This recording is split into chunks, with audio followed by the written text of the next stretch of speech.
Hello hall, இன்றைக்கி என் டாக்டரோட lunch and ஸ்நாக்ஸ்க்கு என்ன பேக் பண்ணணுன்னு பார்க்கலாம். ஸோ இன்றைக்கி மஷ்ரூம் கிரேவி தான் செஞ்சுருந்தேன். தக்காளி வெங்காயம்லாம் அரைச்சி ஊற்றி பண்ணுறது. இந்த கிரேவி ரைஸ்க்கு மட்டும் இல்லாமல் டிஃபன் ஐட்டமுக்குமே சூப்பராக இருக்கும். சைட் டிஷ்க்கு பொட்டேட்டோ ரைஸ் பப்பட் செஞ்சுருந்தேன். இது நார்மல் ரைஸ் பப்பட் மாதிரி இல்லாமல் கொஞ்சம் டிஃப்ரெண்ட்டாக இருக்கும். டெய்லி ஒரு முட்டை கொடுத்து விடுவேன். அதில் இன்றைக்கி முட்டை பாயில் பண்ணி கொடுத்து விட்டாச்சு.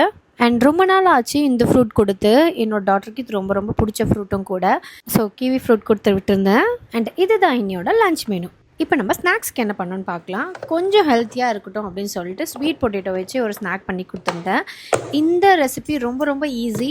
கிட்டத்தட்ட ஒரு 10 to 15 மினிட்ஸில் நீங்கள் இந்த ரெசிபி பண்ணி முடிச்சிடலாம். ரெசிபி நேம் ஸ்வீட் பொட்டேட்டோ பணியாரம். ரொம்பவே டேஸ்ட்டாக இருக்கும். இதை நான் எப்போ என் டாக்டர் கொடுத்து விட்டாலும் அவளுக்கு கொஞ்சம் அதிகமாக தான் கொடுப்பேன். ஏன்னா அவள் ஃப்ரெண்ட்ஸ்க்கும் ஷேர் பண்ணுவா, இல்லைனா அவளுக்கே கிடைக்காதுன்னு சொல்லுவாள்.